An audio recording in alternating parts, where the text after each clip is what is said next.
Please stand for the Pledge of Allegiance.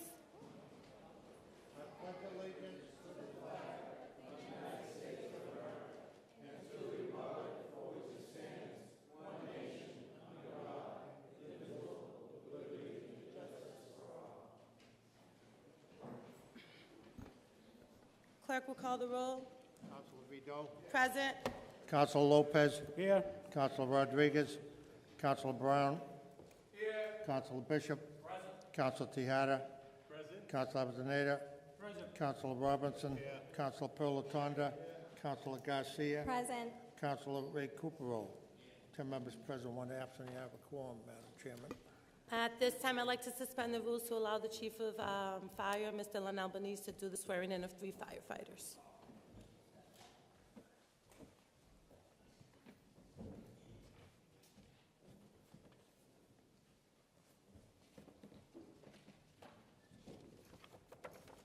Thank you, Madam President. City Manager Ambrosino, members of the City Council, it's my pleasure once again to come before you for the ceremonial swearing-in of our 3 newest members. Having exhausted our residency eligibility list, each of these members are transfers from other departments. They were selected from a long list of candidates who want to be a part of the history and tradition that is the Chelsea Fire Department. I can tell you that I took a lot of heat from each of these chiefs, and I can't tell you what the guy from Tewksbury told me. It was not good. But we got 3 great firefighters. They started on June 18th. We're lucky to have them, and we're happy to have them. So with that, ladies and gentlemen, I present the following members for swearing in to the rank of firefighter. Firefighter Michael Cross.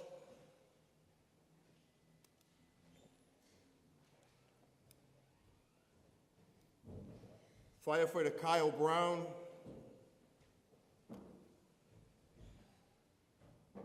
And Firefighter Michael Frazier.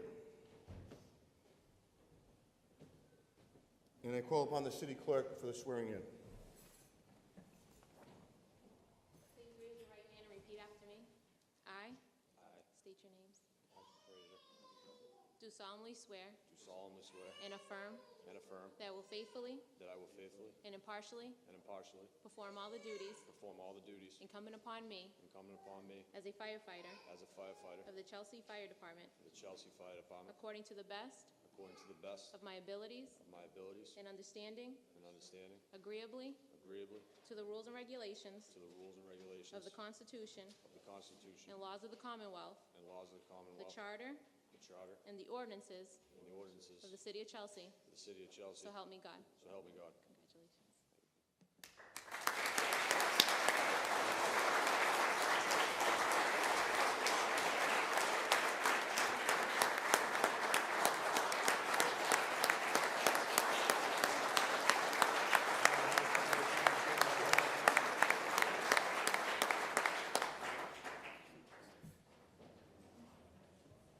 Now for the badge pinning. First, for Michael Cross, I call upon his grandfather, Bill Cross, who is a retired Chelsea Fire Captain with 33 years of service to the city.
And also from a family of firefighters, Kyle Brown's next. His father is a captain in the Burlington Fire Department, and he will be pinned by his wife, Melanie Brown.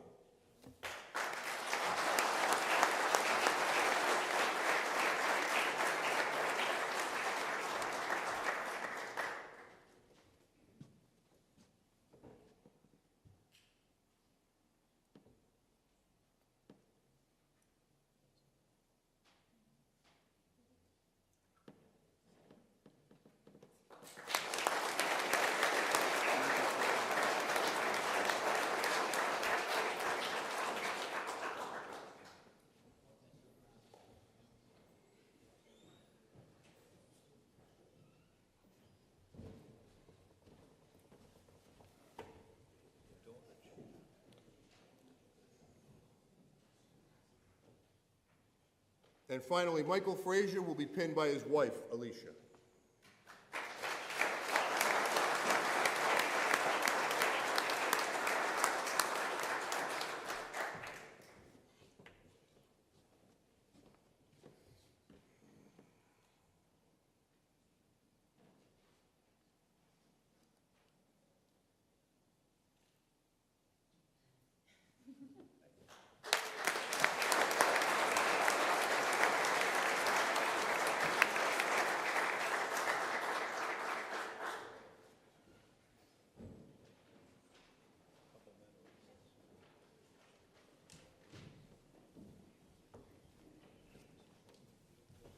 Thank you very much.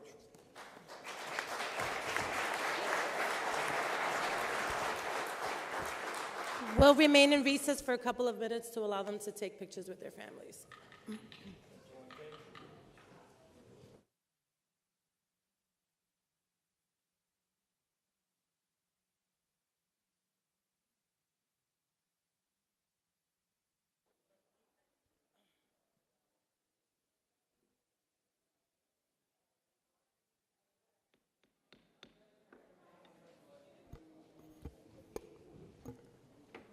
Chair recognizes Councilor Garcia.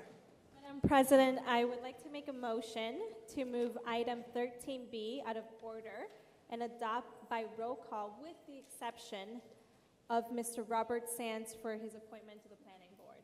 So I ask the city clerk to please read the names of all those appointed Roll and call. please have roll call. Councilor Vido, Yes. Councilor Lopez, Yes. Councilor Rodriguez, absent Councilor Brown. Yes. Councilor Bishop. Yes. Councilor Tahada. Yes. Councilor Avellaneda. Yes. Councilor Robinson. Yes. Councilor Pilatanda. Yes. Councilor Garcia. Yes. Councilor Ray Recupero. 10 in favor, none opposed, 1 absent. Motion to adopt. Just to confirm, can we read off the names of, we'll save the Youth Commission for last, but can you read off the everyone other else? I appointments? received a request from one of our residents. Sure. For appointment to the city tree warden, assistant DPW director Fidel Maltez, 13 Admirals Way. For appointment to the Chelsea Cultural Council, Ms. Angelina McCoy, 150 Hurd Street. And for appointment to the planning board, Ms. Alejandra Rodriguez, 43 Carmel Street. For appointment to the planning board, Indira Alfaro, 75 Palmer Street, Chelsea. And for appointment to the Historical Commission, Ms. Allison E. Cuneo, 126 Washington Avenue. For reappointment to the Chelsea Tree Board, Denise Ortega, 73 Essex Street, Chelsea. Thank you. And now if we could read off, the next portion of the agenda is the Youth Commission swearing-in ceremony.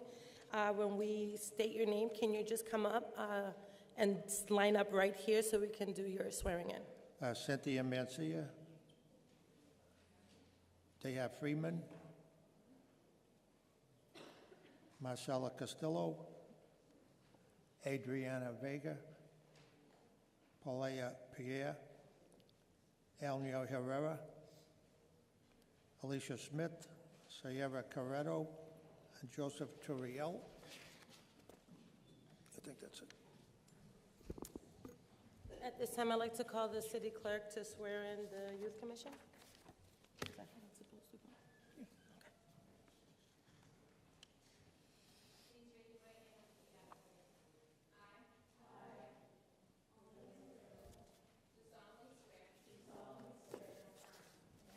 I will faithfully and impartially perform all the duties incumbent upon me as a member of the Youth Commission according to the best of my abilities and understanding, agreeably to the rules and regulations of the Constitution and laws of the Commonwealth, the Charter, and the ordinances of the City of Chelsea. So help me God. Congratulations.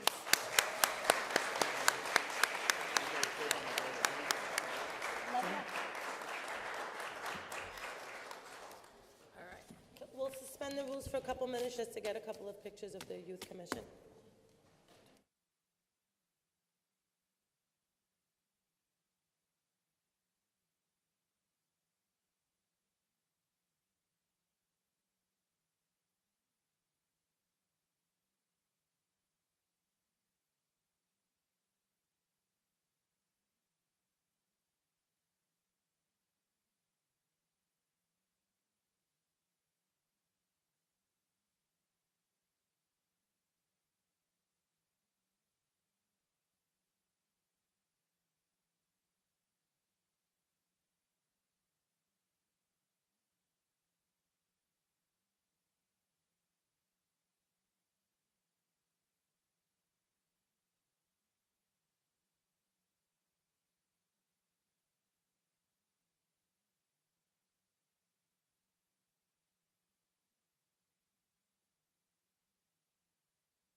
We have memoriams and celebratory resolutions.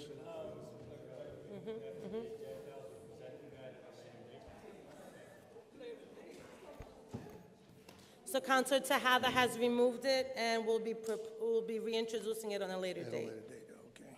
Thank you, Councilor Tejada. We have now the public hearing regarding the city manager evaluation. This is a public hearing for the city manager evaluation. As everyone should know, we are in the midst of doing the city manager's annual performance evaluation. This is an opportunity for us to hear back from the community as to how they think the city manager is doing. If you'd like to speak, please come up to the microphone. You have 4 minutes. Anyone want to speak for the public hearing on the city manager's evaluation? Please state your name and address for the record. Hello, my name is Jose Agustin Reta Saldaña. I live on 73 Essex Street. You guys can call me Jose. And in regards to the performance of city manager Tom Ambrosino, I think he's doing an excellent job when it comes to looking for ways to really connect individuals in our city to the services that are needed. And I can only see it from the investment that he's doing. And from the attention to what some folks say, from the lighting on Broadway, like wanting to increase it, and like the changes that you're seeing in Chelsea, I personally feel he's very receptive, both to the public and also to institutions, and he's willing to listen, which is something that I really appreciate. So, in my opinion, he's doing a great job, and yeah. Thank you. Anyone else wish to speak? Good evening. My name is Rosemary Carlisle, 109 Sagamore Ave, Chelsea, Mass. I'm here to speak on behalf of how I feel about our city manager. I don't know if you walk the streets or see the streets or drive through the streets of Chelsea, but a lot of things have gone on, have changed, and it's changed for the better. If it's not broken, you don't have to fix it. That's what I always say. Tom is doing a good job. Safety is first, education is second, and the community third. Those are 3 important things to being a city manager and doing what he does for the city of Chelsea. So I highly recommend that you rehire our city manager if he wants to stay with us. Tom, you want to stay with us, right? Thank you.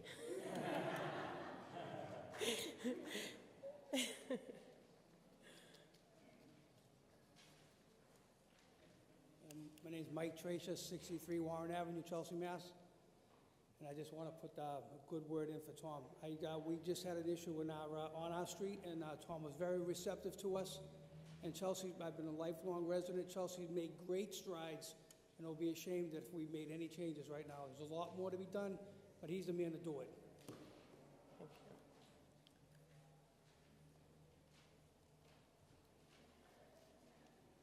My name is William Clark. I live at 73 Warren Ave. I had the privilege of living in Revere at one time with Tom Ambrosino, and he's done a fantastic job in Revere.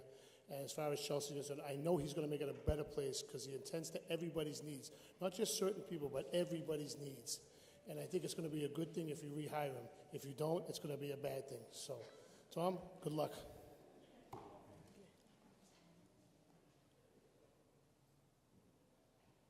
This is a public hearing for the city manager evaluation. Is there anyone else that would like to share their comments? Going once? Going twice? That portion of the meeting is closed. We have the public speaking portion. Public speaking, general public speaking. Anyone that'd like to speak, please come up and state your name and address for the record. Can you hear me?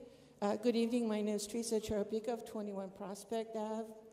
And I'm just looking at this, and I know communication about the trash fee for the homeowners. I just wanted to go on record against that. First of all, you've got not that many homeowners in this city. The homeowners who live in the city make it a better place. And I can give you an example. I have a 3-family house across the street from me. When the homeowner wasn't there was parties 3 o'clock in the morning. They were shooting fireworks, and I called the fire department to say, oh, yeah, your house isn't burning, so that's not a problem. And I know the new owner Also, you're talking about increasing the water fees, and I know the owner there actually moved out. One of the tenants, he actually had to move out because it cost him too much for water. So I think you're just making it harder for people to live here. And that's what homeowners make it a safe neighborhood. And I can attest to that. I live in Prattville. Most of it, pretty much all the houses around me are all owner occupied. And if you keep jacking up the fees, you're going to force people out of this city, and you're not going to have a safe city. So I'm just want to make sure don't go with that. There's not that many owner occupied compared to out of the city owners. Thank you. Thank you. Good evening. My name is Kathleen Clark, and I'm a homeowner at 73 Warren Ave.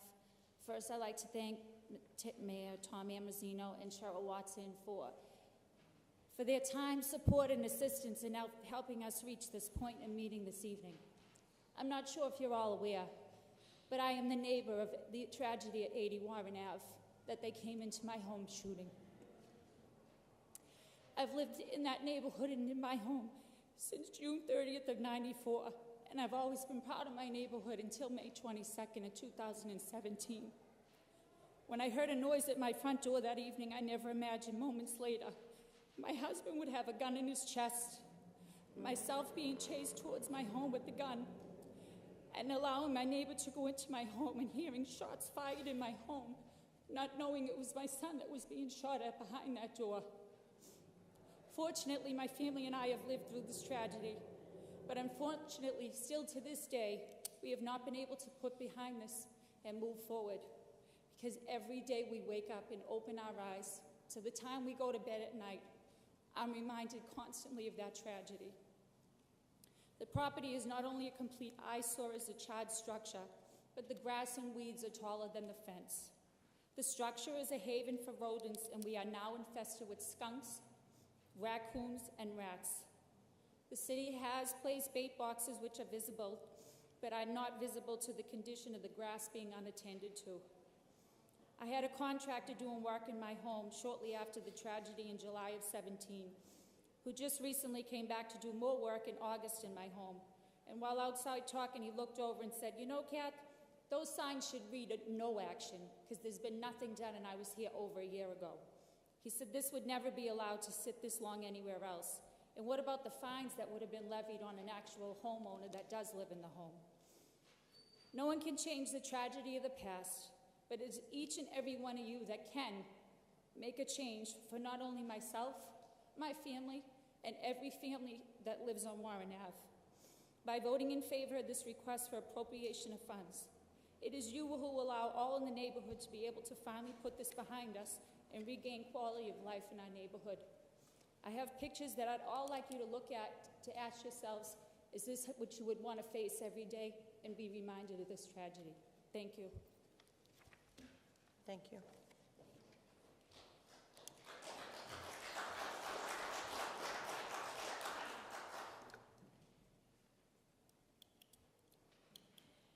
Good evening.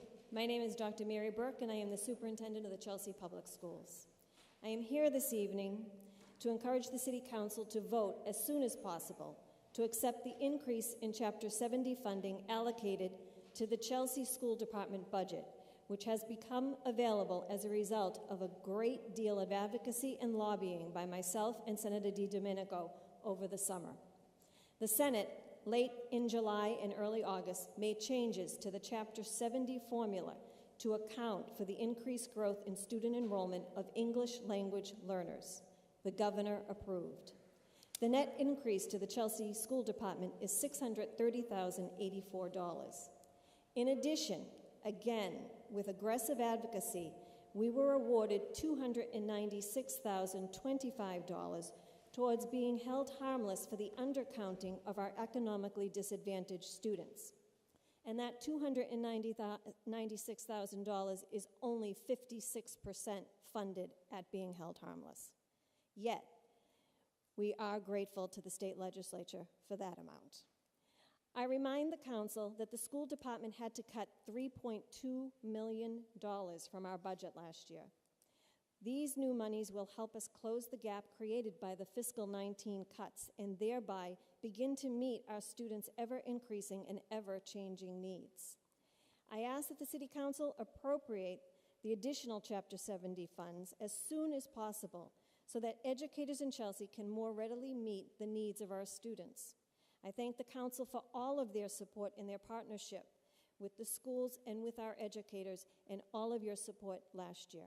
Thank you. Thank you.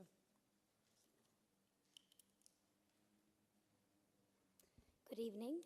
Good evening, City Council. Good evening, community members. My name is Kelly Garcia, and I'm the Vice Chairwoman of the Chelsea School Committee.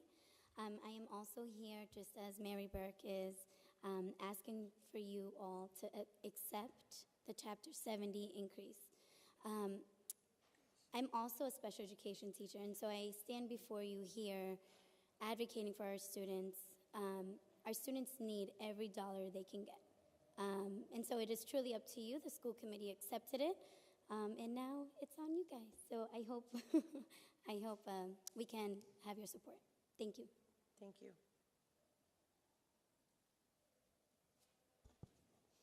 Good evening, Rosemary Carlisle, 109 Sagamore Ave, Chelsea School Committee. I am here on behalf of 6,300 children. We do not want to hold them hostage. We need to pass the budget. These children need to be educated, and proud to say they were educated in the city of Chelsea. I'm asking the City Council tonight to appropriate the money we need to make sure these 6,300 students get their education they deserve. Thank you very much. Thank you. My name is William Clark. I live at 73 Warren Ave, Chelsea. This is my wife. As you can see, my wife is still upset about what happened over a year ago across the street from our house. I deal with this along with my wife being upset at night. There's no reason why that this house should not be torn down immediately. How would you like, I want each and every one of you councilors to walk down my street and look at what you see. A burnt out building with rats, raccoons, everything all over the place. Can you put the mic up? We can't hear you. Yeah. With raccoons, rats, everything all over the place.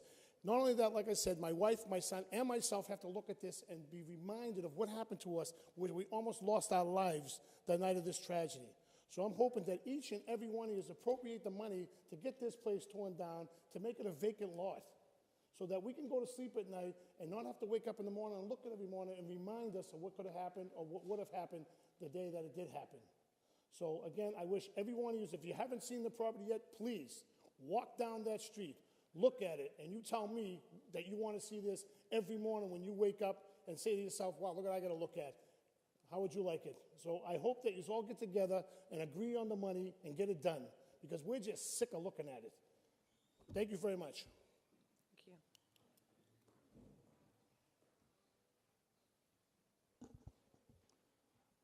Good evening. My name is Roman Pucko. I live at 191 Linfield Street, Peabody, Massachusetts. I'm a Vietnam-era veteran. I received a BA degree, a Bachelor of Science degree in Electrical Engineering from Northeastern University and a commission in the United States Army. I'm a member of the Polish American Veterans Post 13 of Chelsea. I've got all kinds of experience in nuclear construction, heavy construction, hospitals, high schools, even on the Big Dig.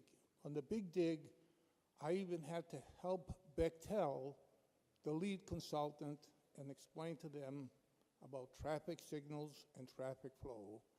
And all their people kept on coming to my trailer, asking questions and asking help. I can help out with the traffic studies on reimagining Broadway. There's an awful lot of work that has to be done. I just attended a meeting where the City Council was asked to approve a concept. A concept is an idea. Check with Marion's dictionary. It's embarrassing to ask a body to approve plans that are incomplete. I'd like to submit a concept about Bellingham Square take a picture of Times Square in New York and say, that's what I'd like Bellingham Square to look like. The picture is the concept. The study that was performed by the consultant is a concept. You're asking someone to approve a concept? What is needed is more information, more details, exactly what the traffic department approved. I can't find that out anywhere. Exactly what you're expecting the city council to approve. I'd like to see all the verbal promises put in writing instead of just verbal promises. They talk of smart signals. What are smart signals? They talk of a circular pattern. What's that? I gave the Chelsea Chief of Police an idea to make Chestnut Street one way from Faith Square to William Street. Today, at the Traffic and Parking Department, he submitted a plan to make it one way from Faith Square to 3rd Street. Now, are they going to put traffic signals there, or what are they going to do? It's embarrassing to ask someone to approve a concept. More information, more detail, more data is required. They were talking about making deliveries. CVS gets deliveries from 4th Street, also on Broadway, and also on 4th Street across Broadway. There's no place for those big tractor trailers to park. When they got approval for that building, they said, we're just going to have a van come in. But what they were talking about is their own van delivering their own products, not the products that the vendors are delivering. All of the data is not being shared by the public. The public is being kept in the dark. The public should see that data and have time to comment on that data. Thank you very much. Thank you.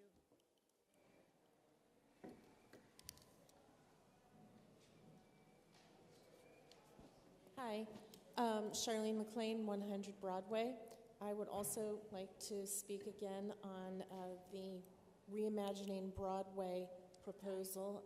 I spoke at the last meeting, so you all know I am not in favor of converting from one-way to Broadway. Tonight, I would like to express the concerns that have been shared here and at the subcommittee meeting earlier, that the City Council, you councilors have not been given enough time to evaluate the proposal. I think it's shameful that tonight was the first formal presentation of the recommendations to you city councilors. You were given 1 hour to review the presentation, to ask questions, and then presumably make a decision as how you're supposed to vote tonight. And I, as a resident of this city, resent this manipulation, and that's what it seems like from where I stand. And until you are able to ask all of the questions you have about the proposal and its ramifications, I hope you vote it down. I think there are some good aspects of the proposals, but I think it's been shoved through too quickly without you being given adequate time to review and make an informed decision. Thank you. Thank you.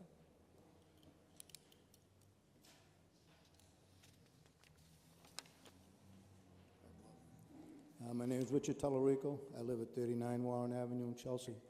I know Bill and Kathy have already been up and talked about the issue about that house that burnt down.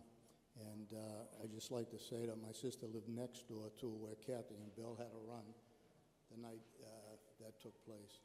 And I went down to be with my sister and told her she'd come live with us up at 39. And my sister sees the house every morning too, as well as Kathy and Bill too, and her son. And if the council could get together and please pass that resolution, accept that, to tear down for that house, appreciate it. Thank you. Is that favor, Robert? Hi, my name is Mike Tracia. I live at 63 Warren Avenue. I'm Billy's, Kathy's neighbor. It's my brother-in-law, Richard. And I just want to echo, the tragedy on Warren Avenue. It's a really nice street, been there for a long time. It's just a shame. We can see the sun coming up on Revere Beach, and it's just a shame that you have to look at that every day. We've been very patient knowing that the legal ramifications with the insurance company and the homeowner. But all we're asking is that the city council appropriate just whatever funds it costs us to get rid of the building, lock it down, and then maybe get some developers to come in there and want to build the land. People are coming into Chelsea. It's the place to be. I'm sure we can get some developers to come in there. And as Tom has mentioned, the city's going to get their money. We put a lien on the house or whatever, the insurance company, whenever it's settled, it's money in the bank for the city. Just have to wait until the legal course takes its course. But I just want to echo what people have said. That building should be down. It's been over a year. We've been very patient. I just hope you guys just take a look at Warren Avenue, walk by there, like Billy said. It's an eyesore, and it's really, the winter's coming. It's, besides the animals, undesirables, visit there. It's a place to shelter. It's just, it needs to be torn down. Thank you. Thank you. Anybody else for public speaking?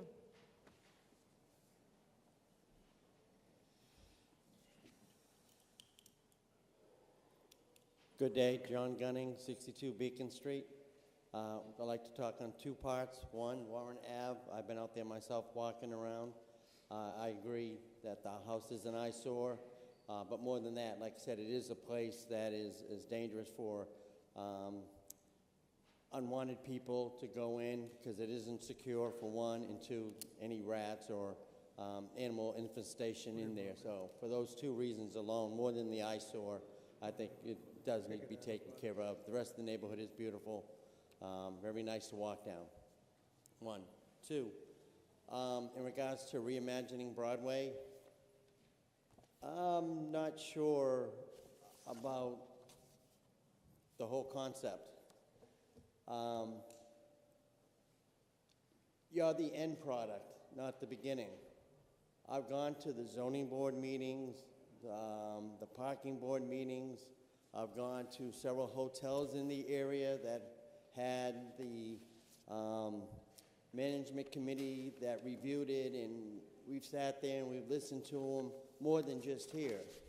So somehow I'm getting the feeling that I know more about reimagining Broadway than the councilors do, and I don't understand why that is. Why are you all mad that of these proposals that I've been hearing for I don't know how long? You act like they're new. I've been like, no, I've been hearing about these for quite a while.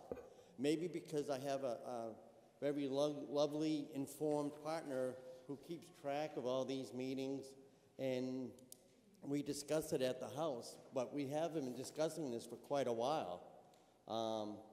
Again, I'm not in favor of one way or the other. Whichever way we try, like they said, we can look at it, and unfortunately it just costs money to put it back. But if you decide one way or the other, I hope you also decide if you can get some kind of intern or young man that can go to these other meetings as well and maybe bring back the agendas that we get, because I know we keep a lot of the agendas so that we can review them. So please look into the planning board, the zoning boards, the 4 or 5 hotels that are down by the FBI building off of Everett Ave that's had meetings and passed out agendas there.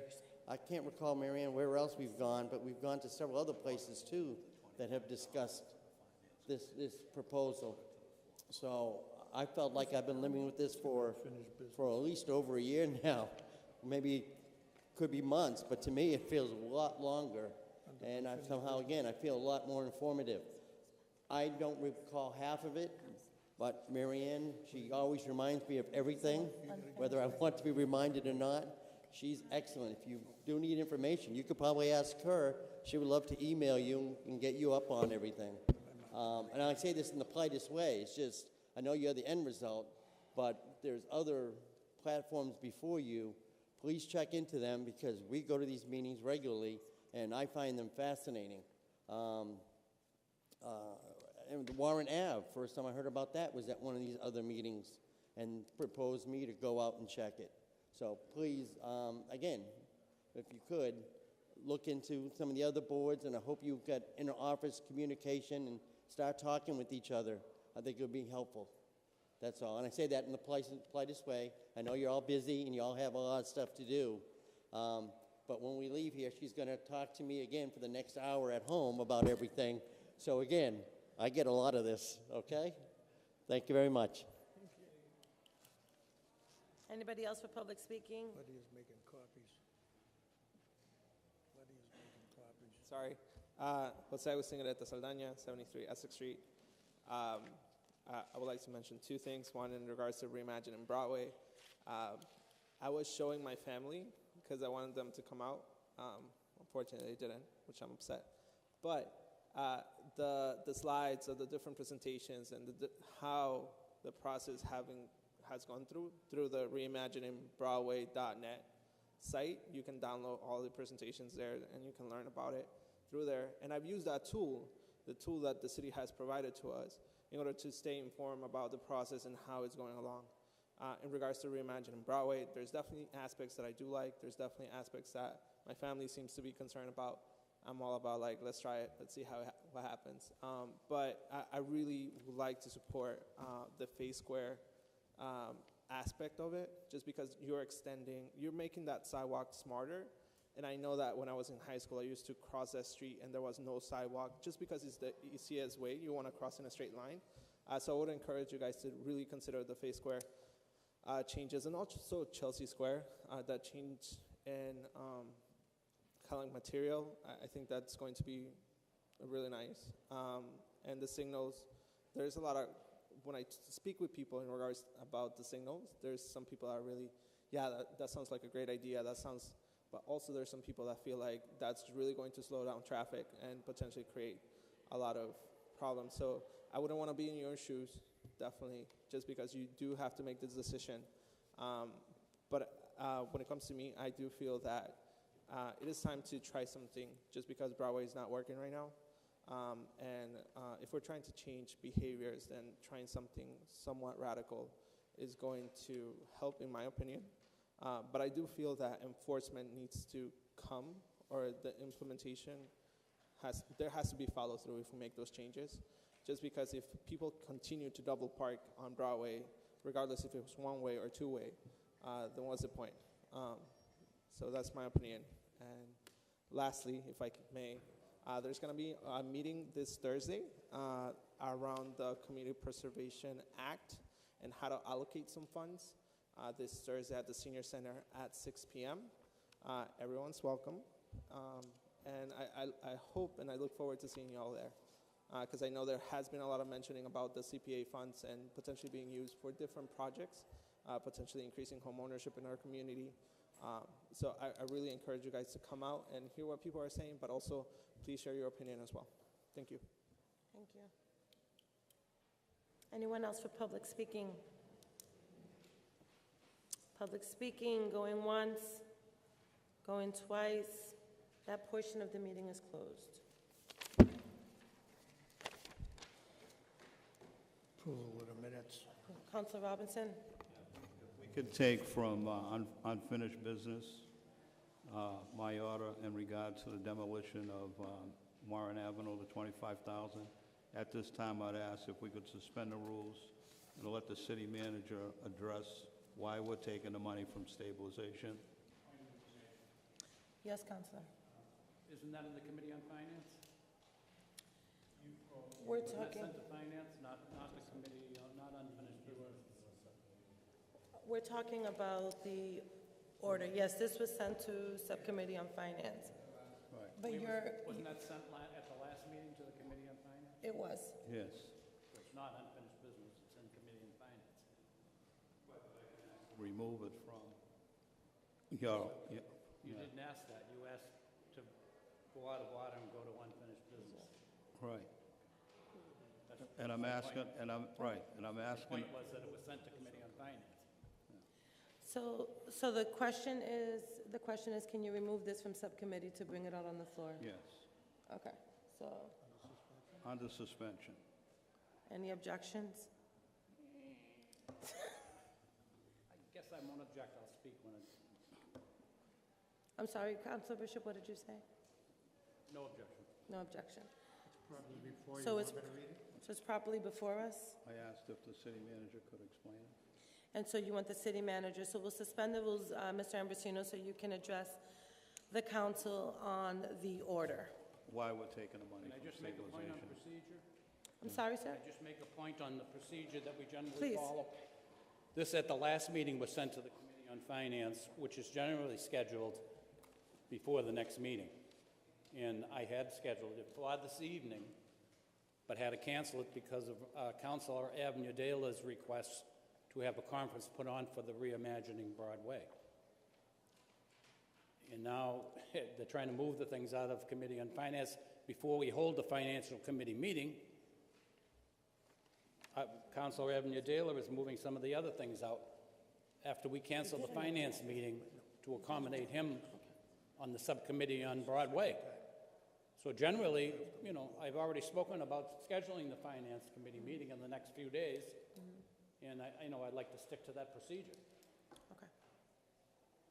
I'm just curious as to why you didn't object then. Just as a point of information, well, I don't want anybody to think that I'm opposed to tearing that house down. I'm not. Okay, All I'm opposed to is where the money's coming from. okay. So what Councilor Robinson is asking that the city manager address us and let us know why that money would be coming out of the General Stabilization Fund, which I think is a question we all have. So, Mr. Ambrosino, if you will.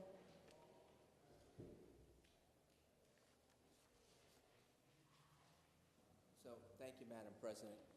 The simple answer is, at this time of the year, after the budget has been approved and after the close of the past fiscal year, any kind of appropriation of a non-capital expense, the only place where I can get money from is through an appropriation from reserves. The only reserves we have right now are stabilization funds.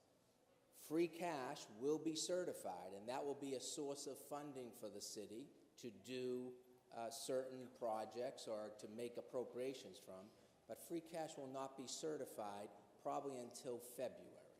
So any expenditure you wish to make in this time frame between the close of that year and roughly February, when free cash will be certified, has to come out of some other reserves. The reserves that we have available are stabilization funds. There is no other source from which to get this money. Now, we have $25,000. The request is for $25,000. It's to demolish a building. We do have a line item appropriation for building board ups and demolition. It's in the Inspectional Services Department. You approve that line item appropriation every single year, and just by coincidence, what you approve every single year is $25,000. But that's to cover, through the whole fiscal year, every board up and everything we need to do when a situation occurs that requires that kind of action by ISD. You appropriated $25,000 for FY19, but I can't use that for this purpose. First of all, there's no longer $25,000 in there. We've already used some of that line item appropriation to board up the property at 89 Central. So some of those funds have been expended. So there's not $25,000 left in that account. Even if there were, if we used it all for this purpose, we'd have no money left to do any board up. So anytime a situation arose where we had to board up property in FY19, I'd have to come to the city council and find more money for that purpose. So that really isn't an effective source of funding. And in fact, it doesn't exist now because we've already used money from that fund during the course of this summer. Okay, if you could just hang on 1 second, I believe Councilor Bishop has a question through the chair. Yes. Since we already gave you the $25,000 for that purpose, along with $83 million other dollars, and given that the money in that operations budget for inspectional services can be transferred with filling out a sheet of paper in the department. So all they have to do is move from one line to another. It doesn't have to even come up here to the city council. Why wasn't something like that done? Because I don't have a fund from which to transfer this. You've appropriated money to cover our needs through FY19. If I take money from some other source, the account from which I take it is going to be short that funding. Correct. So when you get that free cash, then you can, and generally you do, move the money around where you need it. I agree with you, that's correct. But like I say, with the free cash, you can put it wherever you want to put it.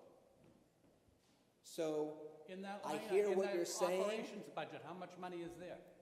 In the total operations budget for that?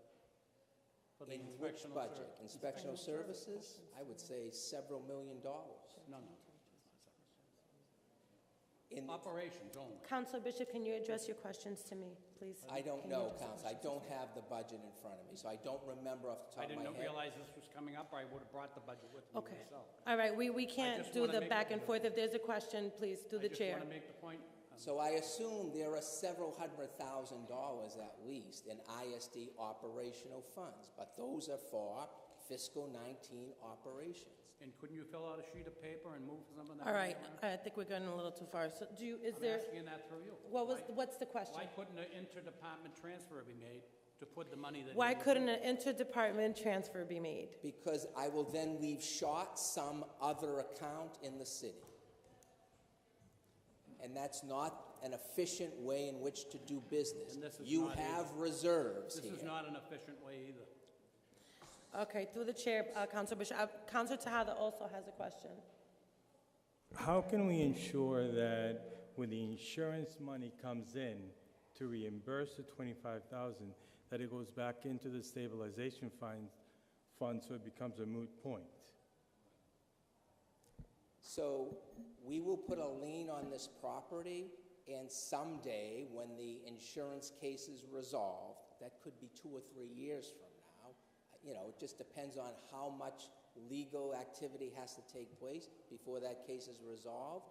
When it is resolved, we will pursue our rights pursuant to that lien. We will get our money back, and it will come into the city's general fund, and it will fall to the bottom line at some fiscal year to free cash. And if you want to appropriate that free cash to the stabilization fund, then you will effectively have restored this money to stabilization. Thank you. Councilor Recupero, through the chair, talk to me. Yeah, what's the question? Ask me the question. I want to ask, when the insurance company comes and they get the money back, right? When they knock this building down, right? It could be a couple of years, as the city manager stated. Do they knock the building all the way down, or do they leave a foundation for them to rebuild on this property? So it's not the insurance company that's going to do the demolition. What I'm proposing is we are doing the demolition. The city is going to do it. Are you going to demolish it all We're the way gonna- down, or are you leaving a foundation? My understanding is we're going to level it to grade and remove some portion of the foundation. But they'll be able to build Councilor back on it. Recupero, through the chair, ask me. Okay, so they'll be able to build back on this property. Yes, the expectation is that the homeowner will be able to rebuild if that is her desire. All right. Yes, Councilor Bishop. Is this a bid job? Does it have to go out to bid? We will get three, it's $25,000, we can get 3 quotes. We have 2 quotes Thought it was already. over $10,000. They had to go out to What bid. do we do with this now? I think we can get 3 quotes. I think, given the size of this, we can get 3 quotes. Okay. Thank you, Mr. Ambrosino. We're going to have the city clerk read off the order and then see Well, what. let me just say, whatever the procurement requirements are, we will meet them, because we are going to be very careful about doing this precisely to the letter of the law, because only by doing that can we ensure that we will be able to effectively perfect our lien on the property. Thank you, Mr. Ambrosino. Order introduced by Councilor Robinson, ordered that the Chelsea City Council authorize appropriation of $25,000 from the General Stabilization Fund to supplement the FY 2019 Inspectional Service Department Building Emergency Demolition line item. I'd ask for a roll call vote on the matter. I think it's heard from all my neighbors. I live directly across the street from that, and I see that every day, and it's not anything good for the eyes. Anybody wish to speak on it before? Sorry, do you have a question? Point of inquiry. Mhm. Given the nature of the proximity to the location, would this be a possible conflict? I don't see any conflict. I'm just, and again, this is me being wary for you, because I can imagine that someone could make an argument that there is a possible valuation of the other homes in the area having this home here, and they sort of work on the same street where your home may be, could say that it's leads to a personal value. Mike. And I'm just trying to be sure that you are being safe. I'm sure this will pass, and I just want to make the point there and throw a caution, that's all. A courtesy, that's all. Well, thank you. My neighbors would help with any fine that I would have to incur. So is there any discussion on this order? Councilor Tejada? No, I'm just, Leo, I mean, yeah, that house has to go down. It's, we need to just move forward, and, the money will come back to the account at some point. Councilor Bishop? He said that we need to move forward and... They've had to deal with a lot. And the infestation of rodents in the area has increased. This is something that really needs to be taken care of. We need to stop discussing it and just move forward with taking this down. The money will eventually come back into the account. Councilor Bishop, did you want to speak? More years ago than I want to admit, I represented this area as a ward councilor at the time. So I can appreciate the problem. I have been faced with the problem before in other areas, and generally the course that is followed is if there's a fire that damages a property severely enough that it needs to be torn down, generally the city would wait 3 or 4 months and then approach the owner and say, tear it down. If the owner says, I don't have the money to tear it down, then the city would move in after only a short time, 3 or 4 months. Why should people have to live with this all this time? It's a disgrace. It really is. Why wasn't that done? That's what I would like to know. Why has so much time passed? Why over a year has passed since, that fire, or since that problem at that location? Number two, the city has money in the budget. We appropriated the money in the budget for this purpose. If it wasn't enough money, then there are a minimum of, I could give you 20 places to transfer the money from and move it into that account, and then make it up later if you need to when you get free cash. Simple as that. We have a stabilization fund, which is there for dire emergencies only, not for general operating funds. And I appreciate the fact that the people want this down. I'm not opposed to having the city walk in and tear it down. They should, and they should have done it sooner. The only thing that I am opposed to is using the stabilization fund for this, that, the other thing. Next week there'll be 3 more until we get the free cash, I guess. So the stabilization fund will drop down to, whatever. He's got $50,000 in there from the stabilization fund to air condition this room. Although that's a might be a good thing to spend money on. It doesn't have to, it should not be coming out of the stabilization fund. That's my point. And I don't oppose tearing the building down. The city has the money. We gave it to them already. Where did you ever hear of replenishing money before it's even spent? I don't get that at all. That's why we gave him the money, to spend it. And if he needs more in the meantime, within that department, within that group of funds, you can move money from one line to the next without the approval of this body. The only time you need to come up here is if you're moving it from salaries to capital or to operations. But within the operations part of the budget, a sheet of paper filled out moves that money. That's all it takes. Simple. So why are we being put on the spot to take money from our stabilization fund that was just put in there 3 months ago? And why are we being asked to take $50,000 out for air conditioning when we just put that money in there 3 months ago? It's a bad precedent to set to vote to take money from the stabilization fund. I agree with the expenditure. Find another way to get it out of there, to get the money. There's plenty of sources there. Thank you, Mr. Bishop. Yeah. Councilor Garcia, of course. I guess the point of inquiry would be to Tom Ambrosino. I hear both sides, and I also hear the importance of, you are taxpayers, and I understand that, and I know that we have to improve quality of life, and we'd love to contribute to that. But I guess my understanding is, what is the urgency of getting a vote today?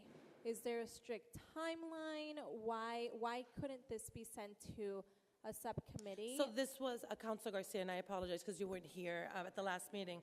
So this was sent to the Subcommittee on Finance, but Councilor Robinson took it up before you all had an opportunity to meet and wants us to vote on it right now. Okay, so what's the urgency? So I guess to that vote question, on it today? I don't think that's a Mr. Ambrosino question. I think Councilor Robinson, go ahead. First of all, there was a fire there. It was not a regular fire. There was a very lot of complications. There was court cases that took place over a year. And actually, I spent a lot of time with my neighbors and the city manager trying to figure out the best way to go about this. So now we have an opportunity to take the money from stabilization and be able to go out for bid and knock the building down. I think your option is, if you're not for it, then vote against it. And I'd ask for a roll call on the matter. There's no other speakers. And for the record, this, to take money out of the General Stabilization Fund will require a supermajority, which would be 8 votes, in order for it to go through. And if this is denied today, then we can't reintroduce it again for 90 days. I'm not. Yeah. From another source. Not from this fund. No. This same order can't be put in. Correct. But the city manager can put an order in next week asking that the money be transferred, or just spend the money that we gave him already in the budget. You could do that, too. Thank you for the clarity. I just want to make sure that everyone is clear as to what's happening. Councilor Tejada. So, when would you planning on doing this subcommittee? I had planned on doing it this evening, but we had to All right, change we it. can't, I'm sorry, excuse me, we can't have these conversations going back and forth. So this was originally sent to Subcommittee on Finance, and Councilor Bishop was trying to do it this Monday at 6, but we had the Reimagining Broadway Subcommittee. He was unable to schedule it.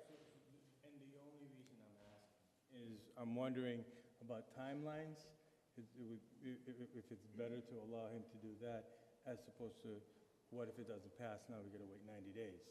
That would be a lot shorter. I agree, but I think Councilor Robinson wants to move this to a roll call vote. Councilor Brown. So I'm on the subcommittee of finance, and one of the things I'm trying to address your question is that what we do, and typically we've done it all year long, is we've actually get meetings before the next council meeting. We get fruitful debate about what's before us, where we're going to get the money from, what other sources can we look to try to recoup the money to do what's being requested. This is something that I thought tonight was on its way, still in subcommittee, that we were going to be able to talk about. Whether this passes tonight or next week, I truly believe as a subcommittee member that it was going to pass. I'm surprised that we're making so much negative impact on this here, because traditionally we come out of subcommittee in favorable of what we go in there with.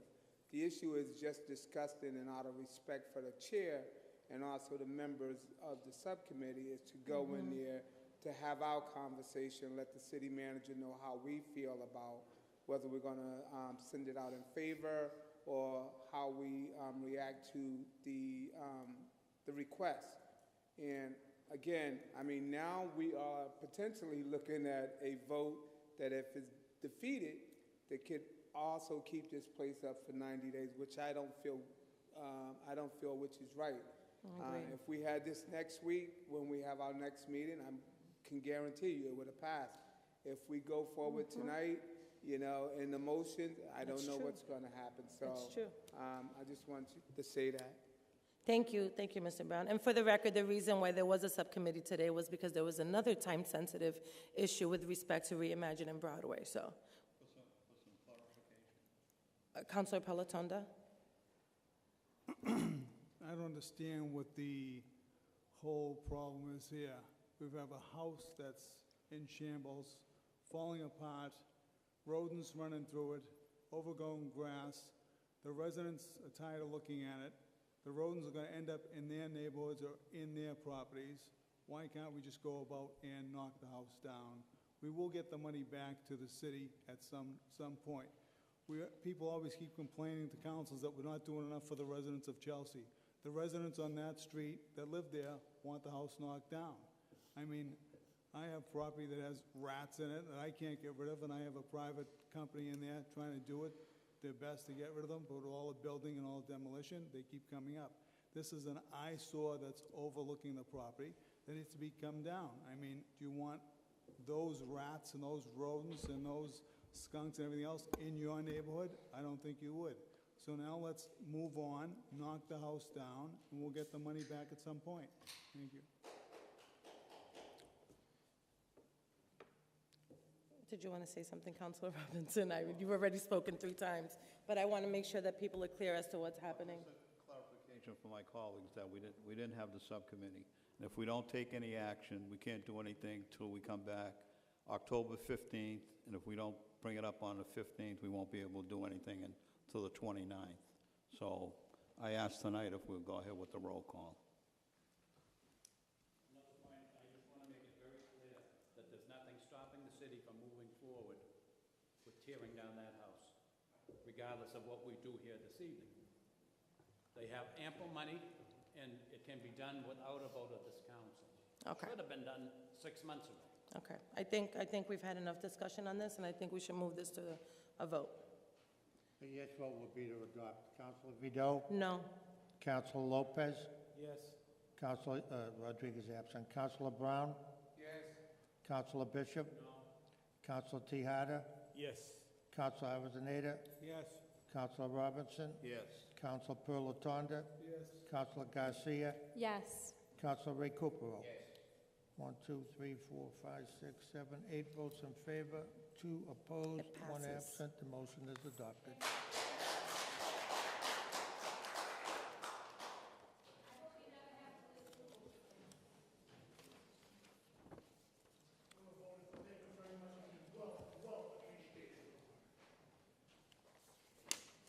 Approval of the minutes, Madam Chairman. Approval of the minutes, September 10th, 2018. Is there a motion for the minutes? Anyone? Accept and file. Councilor Lopez moves to accept and file under suspension.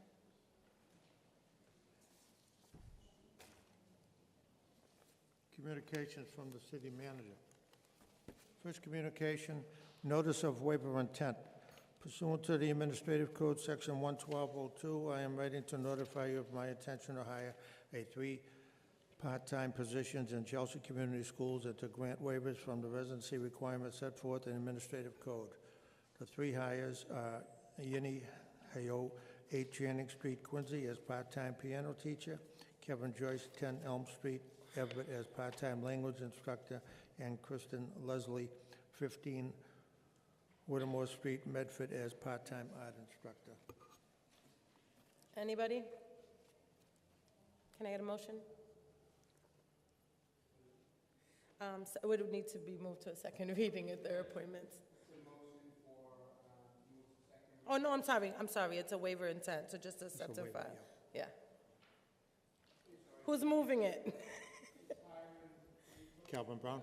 Councilor Brown, what would you like to do with this? We're on the notice of waiver intent, First one. the very first communication. We're still in the beginning, and we will get through it. I believe in us. Calvin Brown moves to Councilor accept Brown and file. moved to accept and file. Thank you, Councilor.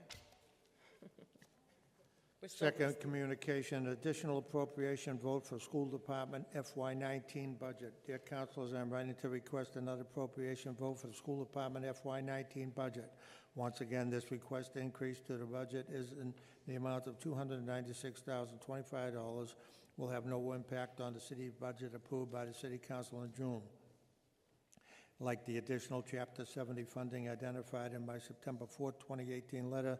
This new money of $296,025 was approved by the legislature and governor as part of the final FY19 state budget.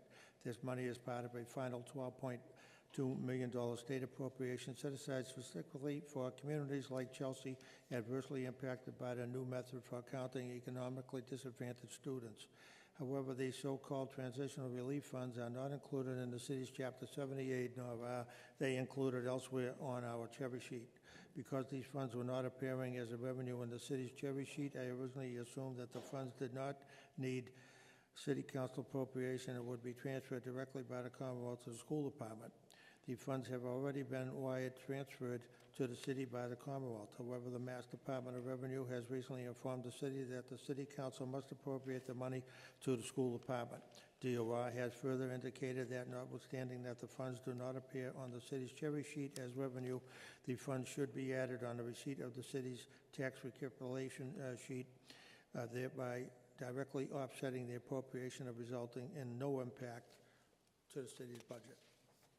On September 6, 2018, the Chelsea School Committee approved a final revised budget of $92,126,109, which includes both these new funds of $296,025 and the additional $630,084 in new Chapter 70 money. Details on the school committee's vote are attached. Accordingly, I now ask that the City Council to vote to increase the school department FY19 budget to a final amount of $92,126,109, reflecting both the new Chapter 70 money and this $296,025 in transitional relief. A copy of the required order is attached. Councilor Bishop. Madam Chairman, I move to Committee on Finance. Okay.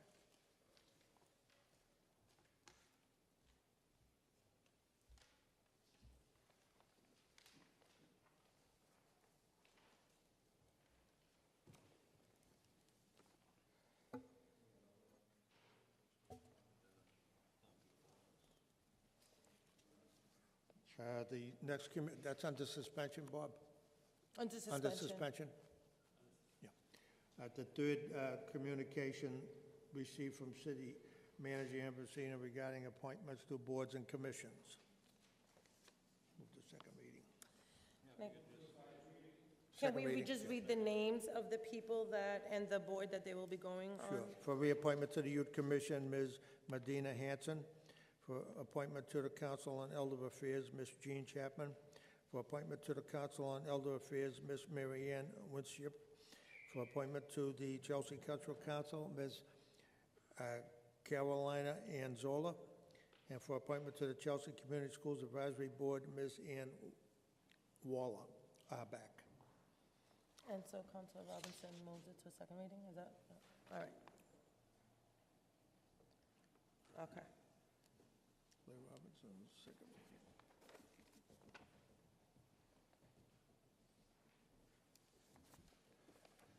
The next communication is recent council orders. I am writing in response to the 3 council orders approved at the September 10, 2018 meeting. The first order requested an update to the traffic light situation on Broadway East in Clinton, recognizing the need to improve this intersection. The city has contracted for the installation of a smart traffic signal system at this intersection. The funding was provided by the City Council as part of the FY19 CIP plan. The smart traffic signal system will be a fully operational system providing for green, yellow, and red signals. The current flashing system will be eliminated. Utilizing cameras and sensors, the smart traffic signals will operate on different timing sequences depending upon the flow of it and extent of traffic on each of the intersecting streets. The contract for this work has been awarded to Daigle Electric. We expect the work to commence within the next few weeks. The new system should be operational sometime this fall. We are hopeful that this system will be an improvement over the existing condition. The second order requested that the city increase the setting on the streetlights on Central and Easton. However, instead of working with the existing lighting, the city has decided to upgrade the streetlights on these 2 streets as part of a broader effort to increase lighting throughout the city. A contract for this new lighting is currently out to bid. The funding exists from a prior capital project on lighting. We expect the new lighting to be installed before the end of the calendar year. In other streets where we have installed these new streetlights, such as Sagamore Avenue, residents have noticed a marked improvement in visibility. Finally, the last council order asked that the city consider line painting of parking spaces on residential streets.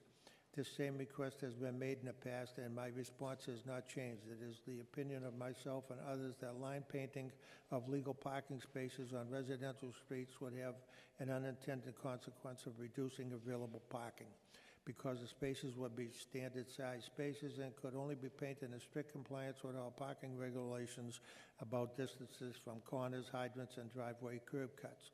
We feel less vehicles could be accommodated than currently occurs, as vehicles of various sizes squeeze into available street space. Councilor Palatonda, what would you like to do with this? Like to adopt on the suspension, please? Accept the file. Speak on it as well? Yep, you have the floor. Actually, this is good news for the residents Accept it, in fine. District 3. With the Broadway, Eastern Avenue, and Clinton Street, it seems to be a problem for everybody getting out of Clinton, coming down Broadway, coming down Eastern, cutting through. The lights don't really work out well. They're flashing all the time. I mean, you're going to get killed coming out of Clinton Street because nobody stops coming up from Revere. So this is a good thing that's, we're going to get permanent lighting there to help the residents get in and out of that area. Thank you, Councilor. Okay? Yep. Communications and petitions to the council. We have a copy of a communication received from Chelsea residents, Ms. Beth Novak, regarding concerns about the recommendation to institute trash fees to Chelsea homeowners.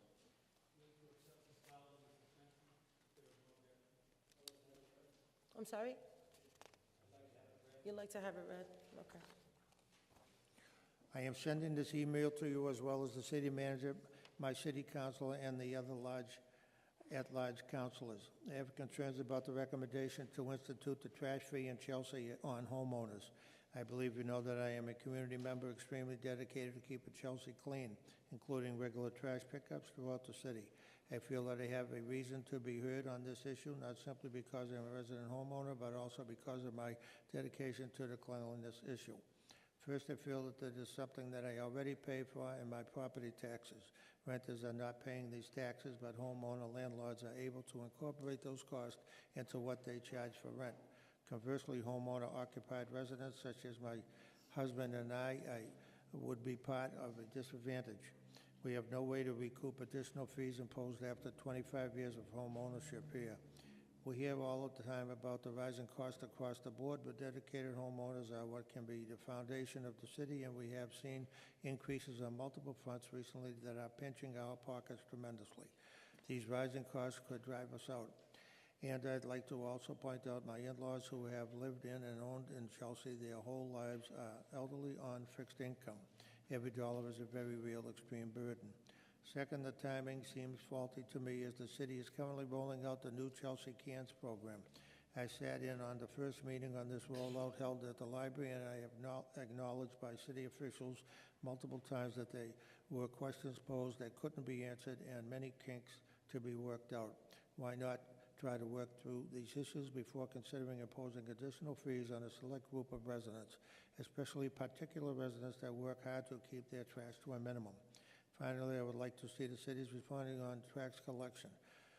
Do we as a city pay by amount? I know part of the idea of Chelsea Cans is to regulate the amount of trash per household. I believe that this part of this is also encourage recycling. While I was lucky enough to get a large recycling can from the DPW a few months ago, how does the city hope to encourage full-scale recycling if people are being put on the wait list for recycling cans? This is hearsay I've heard from others. Why should responsible recyclers generating little trash be burdened with the faults of people that either can't or won't recycle? Why not penalize those households? Are there any records on studies about what is being put out on the curbs by households? Thank you for taking time to read my objections and concerns in this matter. I appreciate the hard work you have done and continue to do so for Chelsea. Councilor Avellaneda, steps and file of communication. Accept the file. Oh, sure. I hear this, I wanted it read because I know Beth Novak, and she spent a lot of time writing this, and I think it deserved to be read. I hear the same story from lots of people in my area. They can't afford the increases in water and sewer. They can't afford the increases in taxes, and they certainly can't afford an additional fee for trash pickup. They seem to feel that the exorbitant real estate taxes they're paying should cover that cost, and I agree. And I am very much opposed to instituting any new trash fees for owner-occupied properties. I don't subscribe to the philosophy that we need more money, to spend more money, to hire more people who don't come from Chelsea, and so on and so on. I'm not a subscriber to that philosophy. I believe in trying to hold back the prices a bit on water and sewer, keep them level or try to lower them a little. Same thing with real estate. And forget about paying more money for trash. People can't afford it. And, you know, you're constantly hearing they're driving us out of the city. I'm beginning to think that's what they want, to drive us out of the city, then they won't have to listen to us anymore. Nobody works for Chelsea anymore and lives in Chelsea. Very, very few. Look back 20 years, you'll see a major difference. Mary Bork, she lives in Chelsea, one of the few. Go right down the line. They don't live here and never will. They don't pay property taxes or own property here and never will. But we're supposed to keep increasing fees and everything to hire more. I don't get it, and I'm against it, and I'm against any increase in the tax fee, in the trash fee. Thank you, Councilor Cooper. I think this city's being, all the people that are living here are being overcharged and being driven out. I've lived here 40 years, and it's getting hard even for me. And I'm a retired person.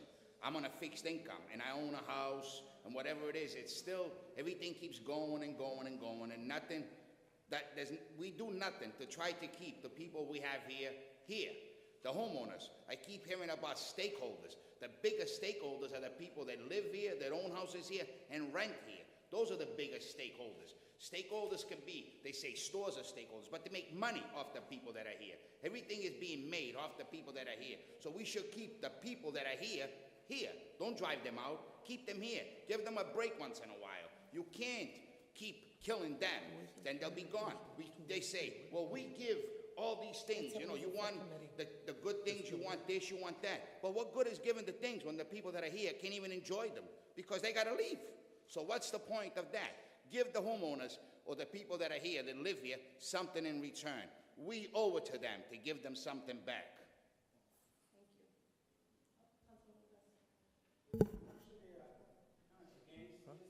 Also, I have heard complaints from people on Maverick Street where I guess some of the owners have telling them that they're going to have to raise the price on the rent because supposedly the city is charging them for the trash barrels, and I don't think that's fair. People are working 2 jobs, 3 jobs in order to pay the rent, and the homeowners, some homeowners are charging these people, the renters, pay for the trash bill and the water sewer. Thank you.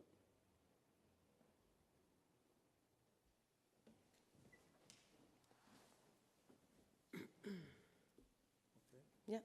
Second readings, we have an objection to the first reading. The first time was proposed by Councilor Recupero, being read for the second time. Ordered that the city manager implement commencing with bills from July 1st, 2019, and thereafter a 10% discount on water and sewer bills for all units in any owner-occupied single, 2-family, or 3-family homes, or any owner-occupied condominium that has an individual water meter. Councilor. On a roll call vote. No. Okay. What? Okay. This is second reading. It was objected to the first reading, yeah. Roll call requested by Councilor Recupero. Are you speaking on it, or what? I think all that's to be said on it. We should give the people something back. Here's the opportunity for us, the body, this council here, to give back something to the people. It's only at $250,000 that you're giving back to these people. All the homeowners of the city, there's only 1,700 of them. Out of the 1,700, only 1,000 will probably get it because the 700 are condos, which unless they themselves break apart from the main body of water, they can get it. That's why in here there's a provision that says if they have their own meter, they'll be able to get it, just like everybody else. The rest of it, you have a total of 6,500 and some odd homes. Around that, quote me, it's not the exact number, but around there. You have 1,700, which I stated, which are homeowner occupied. They live there 3 years or more, which is houses and condos. Then you have 2,000 units, which is subsidized. And then you have the rest, which is rental. The rental, it doesn't matter. They're going to charge the people regardless of what it is. They're still going to make money. So the only one that you're helping and you're promoting more people to want to come into a city is the homeowners, which are here. They, in return, going to get something to say, the city cares for me. Instead of killing me with everything, give me something back. There's not so much to give all these people $200,000. It's a drop in the bucket. We spend millions and millions of dollars on everything else. Why can't we give the poor homeowner that's here, which is the biggest stakeholders of them all, something in return? If you break them up, there's only a third of them. The rest is subsidized, and the other third is rental. So it doesn't give them a break. Give the people that are here a break. Make them want to come back and live in our city. Keep them here. Don't drive them out. Here, this body has the opportunity to give them that. So do it. Thank you. Any other council? Councilor Avellaneda? For a number of reasons. Number one, there's a lot of misrepresentation by the maker of this motion when he says we're only going to give, a couple of $100,000 away and it's part of the budget, and it's not a big thing when you look at it that for us to give to the homeowners a discount, the owner-occupant, why not give them a break? What he fails to either understand or he fails to mention is that he's not actually giving, the city's not giving money out of our general fund to the homeowner to provide a discount. No, no, no. What he's doing is he's asking all the other users of the water and sewer to subsidize that break. If you have a 3-family on Essex Street and you happen to own it, you're asking the other properties down the street to do it. And I'll tell you who's also on there, all the businesses. So maybe a coffee shop down the street has to have its prices raised because they want to give a discount to a 3-family on Essex Street. Is that right? Is that right to ask a business down the street to have to pay more? No, so it's not that you're saying, let's take the extra taxes or fund to subsidize. No, you're taking from someone else. So you're not giving, you're redistributing. And I don't think it's fair. I don't think it's fair because the water and sewer is like any other utility. If you want to go out and blaze up and heat your house up at 90 degrees all day, you pay for it. Just like if you want to take 20 showers a day, you'll pay for it.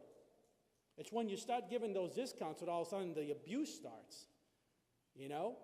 Maybe the homeowner who doesn't have to pay as much is going to say, hey, run the faucet. Hey, let's put a pool in the back. Because, hey, next door is paying for it anyway, right? Is that right? No. It's a utility. Whether you want to use gas or electricity, you pay what you use, and that's what we're doing. I would say, if you want to go out, if the sponsor of this wants to put out an order and say, I want to take money from the general fund, from the stabilization fund, in the amount of $236,000, $250,000 to provide the homeowners a discount, great.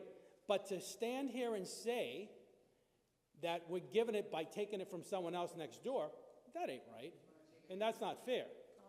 So I think that when we talk about this discount, supposed discount, I want all of you to know exactly what you're doing. You're not giving as much as you're redistributing. And is it fair for the others to have to subsidize that when it's per use? I don't think it's fair. Thank you. Thank you. Councilor Bishop? I support this or any other way that we can get money back to the homeowners who live here in Chelsea. I don't care about the car wash down on Eastern Avenue if they have to pay a little more. I don't care. To say that the homeowners are going to start using more water because they're getting a 10% discount makes no sense to me. I'm sorry, they're not going to. Everybody that lives in this city and pays a water bill is only using what they have to use, believe me. Yeah, and less. Because it's mighty expensive. I built a new house, and I put water savers and everything, and I'm still spending a good amount of money on water, a lot more than I spent in years past. So people that are living in a house that don't have those water savers and have leaks or have this or that or the other thing, they're paying a lot of money. So I feel bad for the commercial people in a way. I'm sorry. I feel worse for the homeowner. Councilor Robinson? My colleague raised a point earlier when we were going to vote about the demolition on the building in regards to me. The question I have, and I think we need to get an opinion from the city solicitor, all of us sitting here are going to benefit by that, those of us who are sitting here that own homes, and whether or not that'll be legal or not. I'd like to see if we can get an opinion from the city solicitor before I vote on it. So you want to refer this to the city solicitor? An Yes. opinion? Yes. Under suspension? Under suspension. Any objections? Any objections? Oh, so Councilor Robinson is moving to send this. Councilor Robinson has moved to send this to get the city solicitor's opinion as to whether or not we can vote on this because it may pose a potential conflict. Councilor Robinson objects. Council So now, Councilor Robinson, so now we go back. Councilor Recupero objects. Thank you. It's been a long night. All right, so now we go back to the roll call. Yes. Is there anyone else that wants to speak on this? I'd like to amend this, as it reads. Here, I'd like to amend that any homeowner that's owned their house for 3 years or more. 3 years or more. Councilor Brown? I'm not sure if you can do it. It's not the original motion, and we've already taken up some actions on it.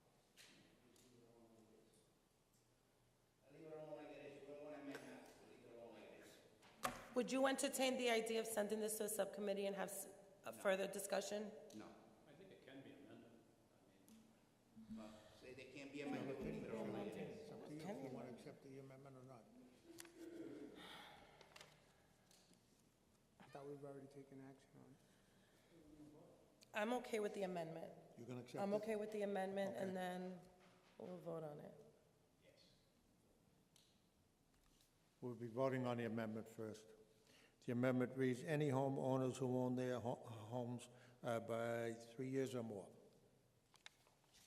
Okay. Roll call on the amendment. If the amendment is adopted, the order is approved. Councilor Avellaneda? You know, I can't believe this. It's just the amount of ridiculous. So why do we have to not, if you're even going to do this, what difference does it make if you've owned your home for 1 year, 2 years, or 3 years? And you know, if you own your home and you pay taxes on it, if you're going to give a benefit, why do you have to separate them? As soon as you own a home, you should be having it. You know, I don't understand that. I really don't. And now you're going to you got to burden whatever water department, whatever poor soul downstairs, that they have to go through the records, you know, to see how many years have you owned a home and show proof and so forth. And again, for those of you who have not ever tried to rent an apartment with heat or without heat, I will tell you from experience that when you include heat in the rent, because it's all in one system, your tenants, they rack up the heat. When the heat is not included in the rent and they have to pay the heat themselves, guess what? They reduce the heat, and you see that their gas isn't as much. So for someone to stand up here and tell me that you don't think that a person who knows that they're not going to have to pay as much for water is going to have the same self-control as before, doesn't know what happens in the real world out there, and is misguided. Thank you. If the amendment is defeated, then we vote again. Okay. Okay, so right now the amendment is For 3 years. for homeowners who've owned their home for 3 years or more. Anyone else wish to speak on the amendment? No? No, so we're going to roll call on the On the amendment. Counselor Vido? No. Counselor Lopez? Yes. Counselor Rodriguez absent. Counselor Brown? No. Counselor Bishop? Counselor Tahada? Yes. Counselor Avellaneda? Counselor Robinson? No. Counselor Pilatanda? Yes. Counselor Garcia? No. Counselor Ray Recupero? 1, 2, 3, 4, 5 in favor. 1, 2, 3, 4, 5 opposed. The motion is not adopted. We now will go on to the regular order on a roll call.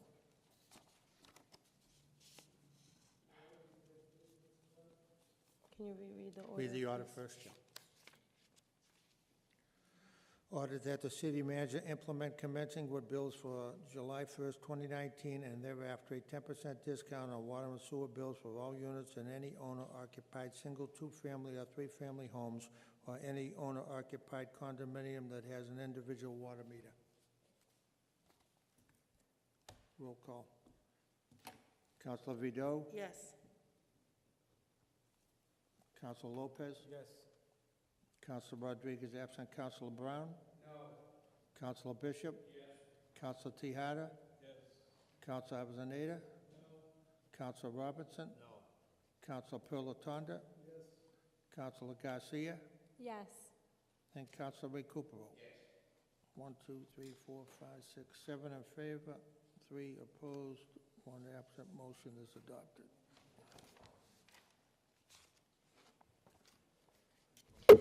I just, because I know there are a couple of folks here in the audience that are waiting to hear about the Reimagining Broadway. And I don't want you to stay out past your curfew. There won't be any action taken today. We will be scheduling a special meeting next week. So for those of you that are waiting for that, there will be no action on Reimagining Broadway tonight. Thank you. Under new business, we have an order introduced by Counselor Brown, requested a subcommittee on conference be scheduled with the MBTA and the city manager to discuss resident concerns regarding the 111 bus. Chair recognizes Councilor Brown. I'd like to adopt this order under suspension, please.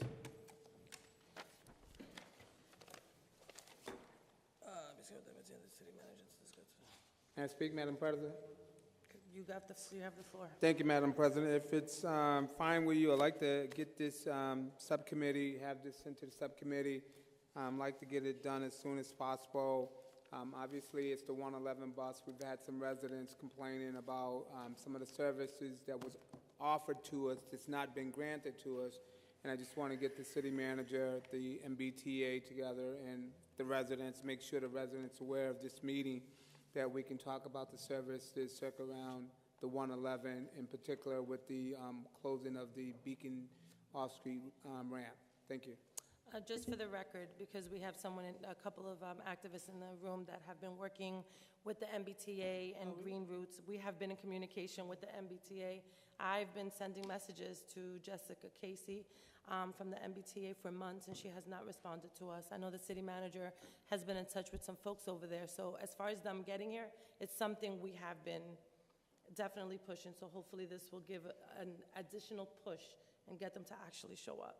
Well, thank you for your support on this, and I think it's very important to the residents that depend on the 111, particular in this time of the closure on the Beacon Street off ramp. Thank you. Order introduced by Councilor Robinson, order that a subcommittee on conference be scheduled for October 2nd, 2018, to offer 3 amendments to the inclusionary zoning ordinance. Suspension, there's no objections? We don't even know wait a minute. We'll move it to conference so we can discuss it. Yeah, in but you're conference. saying to be scheduled on October 2nd without actually confirming the dates. We don't even know people's availability. Does it have to have a specific date? The people who would come to the meeting I lined up for the 2nd, being that we haven't been really having any conferences. It'll be up to you, Madam Chairman. I don't think we should be scheduling dates without checking the schedule of everyone else. I haven't even had a chance to sit with Lev yet. No, I'm saying, is this typically how we do it? Because maybe I need some guidance here.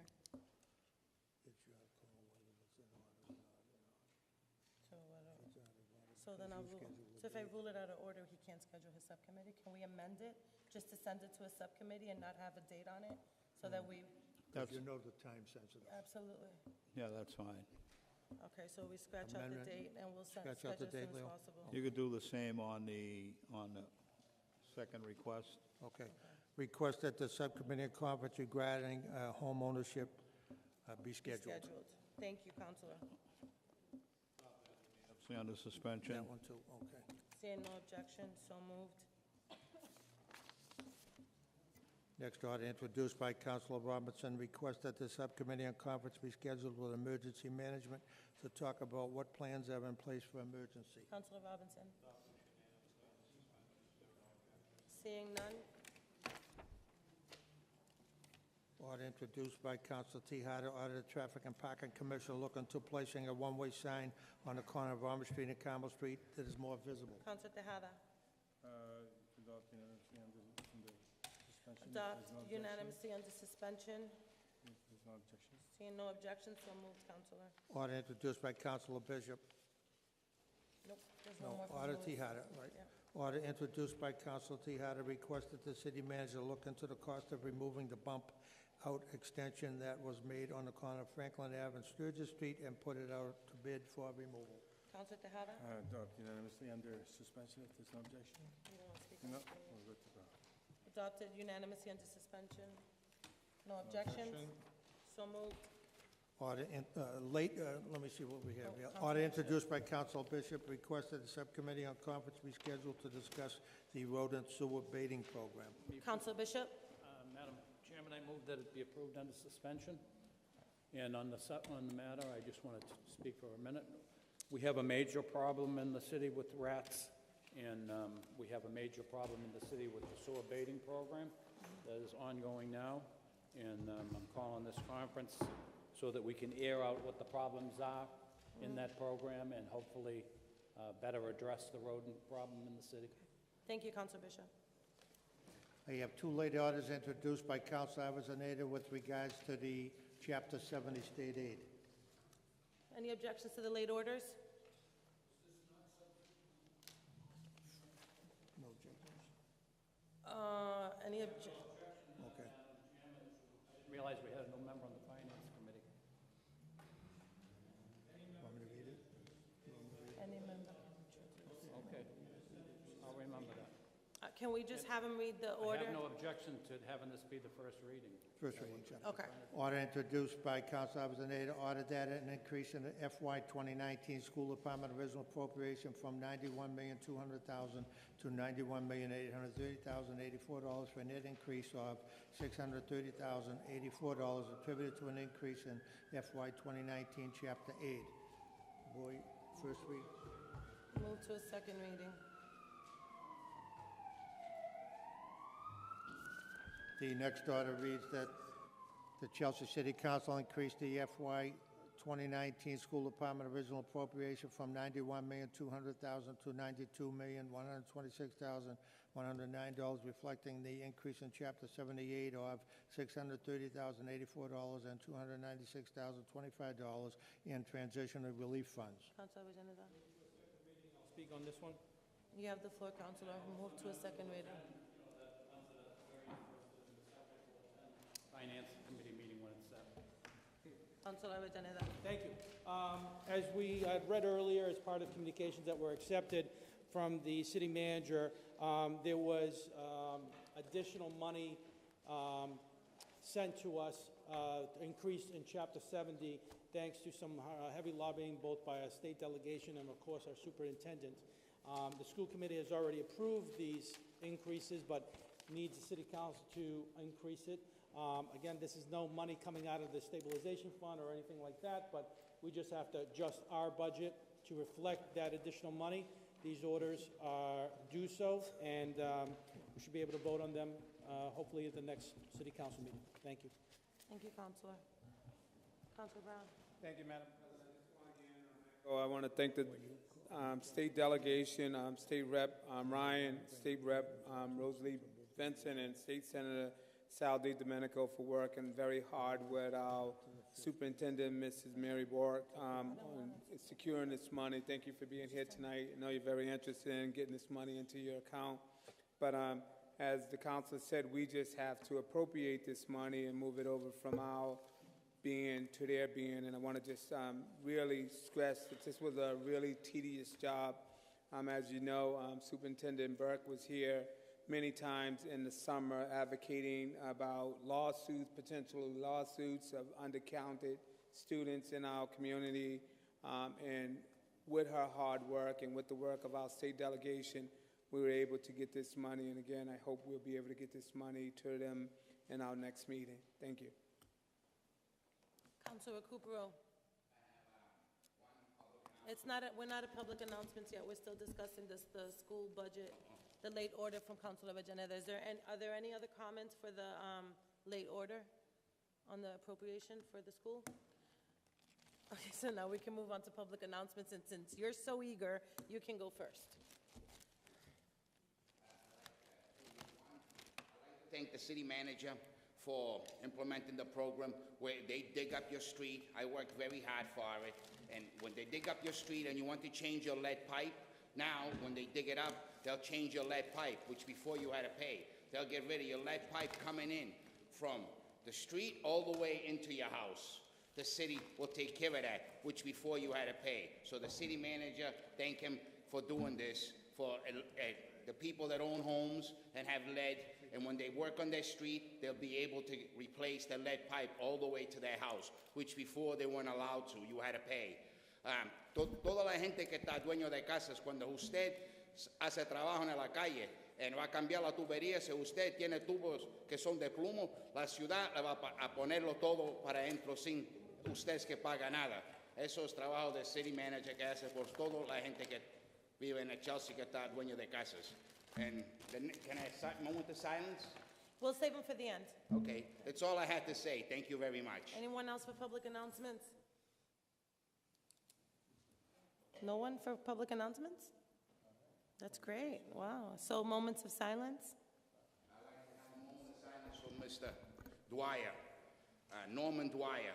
He's the father of the lady that works, Mrs. Satina, the secretary for DPW. He died. I'd like to have a moment of silence for my sister-in-law. My husband lost his sister on September 13th, leaving 3 small children behind. I'd like to have a moment of silence for the Sanchez family. As we know, Myra Sanchez lost a loved one this past week. I'd like to keep her and her family and all those that lost loved ones this past week in our prayers and our thoughts.